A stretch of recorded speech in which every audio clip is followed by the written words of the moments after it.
C'était dans l'air depuis un certain temps, mais là, le suspense est terminé. Ce sera finalement dans Trois-Rivières que la première ministre Christine Fréchette va tenter de se faire élire. Elle qui va tourner le dos à son ancienne circonscription de Sanguinet. Marc-André Leclerc est analyste politique. Salut Marc-André.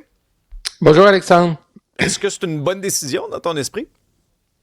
Moi, je pense que oui. C'est sûr que certains vont dire, elle quitte Sanguinet parce qu'elle a peur du candidat péquiste, là, Alain Terrien, qu'on a bien connu là, comme député du Bloc au fédéral.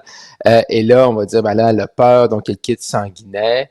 Mais moi, je pense que pour Mme Fréchette, pour la coalition Avenir Québec, ça va lancer un message important là, de dire je choisis. Bon, pas que Sanguinet est vraiment au cœur, au centre-ville de Montréal, mais ça reste quand même sur la rive sud, donc pas très loin justement de la métropole.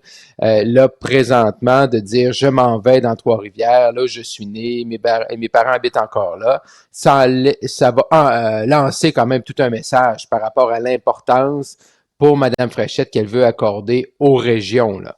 Et ça, on sait que la CAQ, si la CAQ veut avoir là, une moindre chance là, de pouvoir conserver le pouvoir, ben elle va devoir, la Coalition Avenir Québec, conserver ses acquis en région. Là. Mais présentement, c'est des acquis qui sont menacés par le Parti québécois, qu'on pense à la Gaspésie, à la Côte-Nord, le Saguenay-Lac-Saint-Jean, l'Abitibi-Témiscamingue avec l'ancienne mairesse qu'on parlait hier, Mme Dallaire. Donc, il y a beaucoup présentement là, ces régions-là qui ont été très généreuses avec la Coalition Avenir Québec en 2022. Si tu veux rester au pouvoir, ça passe par là. Puis le fait que Mme Fréchette décide de s'en aller au cœur de la Mauricie, ben, ça va envoyer quand même ce message-là à l'ensemble de la population québécoise. Là. On sentait que ça la travaillait. On sentait que ça Ouais. y tentait à chaque fois que les journalistes lui posaient la question. Elle parlait de ses liens d'attachement avec Trois-Rivières. Mais en région, ajoutons dans le mix les conservateurs aussi. Là. Oui, tout Dans la à fait. région de Québec, Dans le mix. Oui, c'est ça. exclu Ça, dans la région de Québec que les conservateurs passent la gratte non plus. Là. non, effectivement. Donc, il restait dans ma tournée des régions, Alexandre, tu fais bien de le mentionner, il reste la grande région de Québec. On l'a vu hier avec l'annonce de Marcel Bouchard dans Port-Neuf. Donc, là, également, les comtés de Port-Neuf, également tout ce qui est la Beauce, Bellechasse, où M. Duhem se présente, Chute de la Chaudière, Lévis.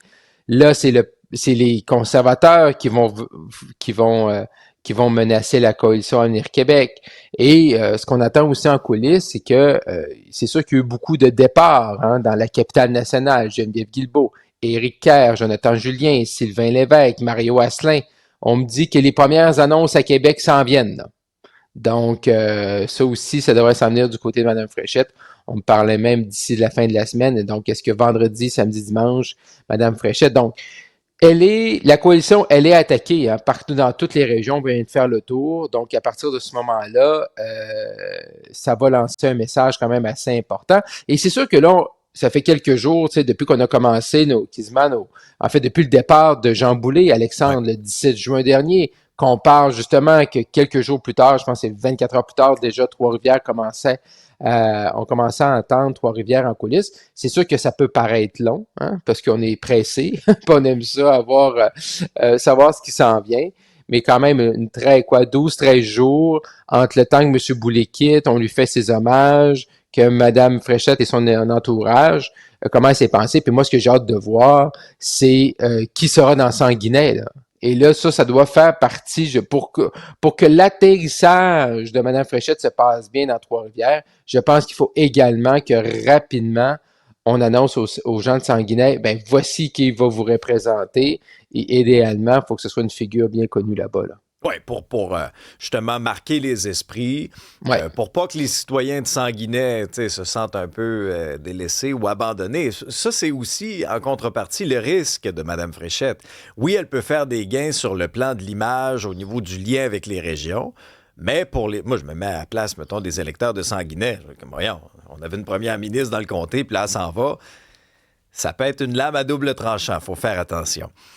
Québec solidaire, Marc-André, toujours un enjeu de crédibilité quand vient le temps de parler d'économie ou de finances ou de solutions.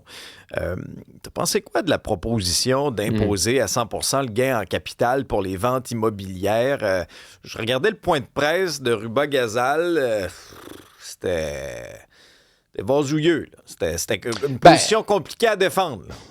Ouais, on en parlait hier matin, Alexandre, ensemble quasiment à la même heure pour voir un peu. Bon, on avait quelques brides. Et là, ce qu'on voulait voir, c'est comment ça allait être présenté, puis comment surtout ça allait être défendu.